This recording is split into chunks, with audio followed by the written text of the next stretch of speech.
Sering yang menjadi pergumulan bagi kita untuk taat.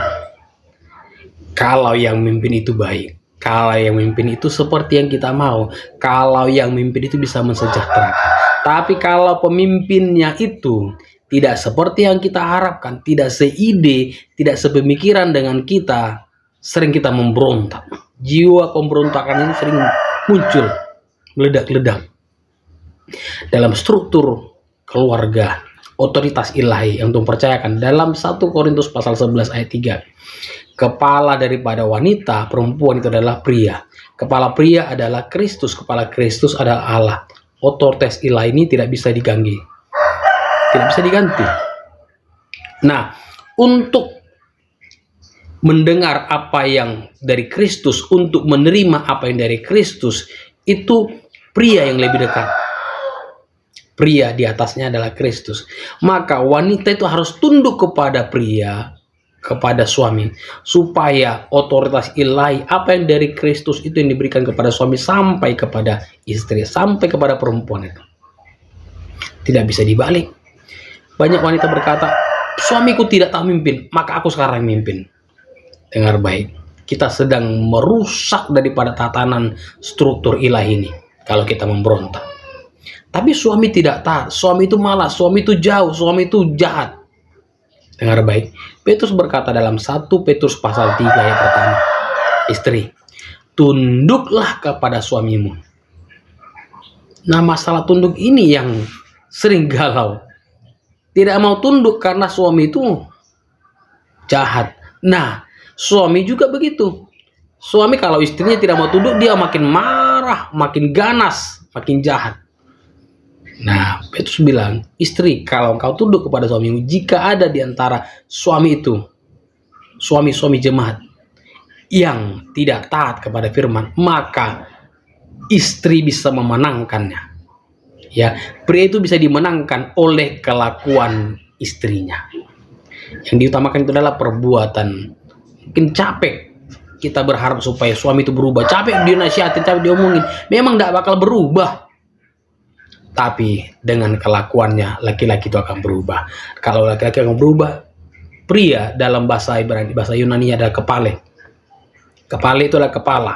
Kepala dia menjadi sumber apa yang disalurkan kepada kita. Apakah dia menjadi sumber masalah, sumber pertikaian, sumber kebaikan di rumah kita, sumber damai sejahtera di rumah kita, sumber kedamaian rumah kita kah?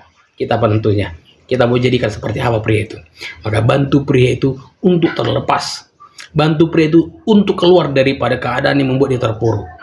Ya, pada waktu Lazarus itu keluar, dia keluar dari kubur, sudah bau. Dalam keadaan seperti apa dia keluar dari kubur? Dalam keadaan dia terikat tangan dan kakinya. Dalam keadaan wajahnya itu masih ditutupi oleh kain. Dan begitu banyak pria-pria sudah dipanggil Tuhan dari kegelapan, tapi dia belum terlepas dari belenggu. Apa yang membelenggu dia? Dia tidak bisa menyayangi keluarganya. Dia tidak bisa sayang kepada istrinya karena terikat dengan belenggunya. Dia tidak bisa melangkah kepada yang benar, tidak mau beribadah, tidak mau untuk melangkah kepada yang benar karena kakinya terikat. Siapa yang melepaskan itu? Yesus berkata kepada mereka, kepada siapa mereka itu? Kepada orang yang dengar, kepada Maria, kepada Marta, lepaskan. Ya, biarkan dia pergi. Lepaskan, buka kain-kainnya. Buka apa yang menjadi pengikat dia. Nah, wanita, tolong pria itu untuk lepas dari belenggu-belenggu apa yang mengikat dia.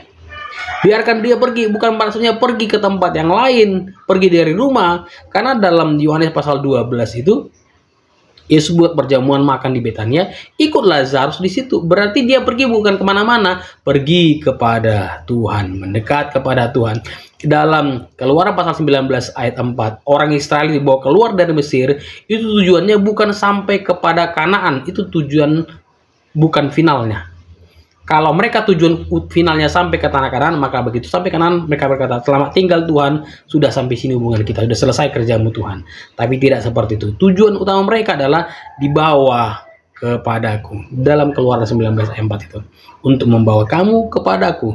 Jadi pria itu dilepaskan. Pria itu perlu dipulihkan untuk membawa dia kepada Tuhan. Bawalah pria itu kepada Tuhan.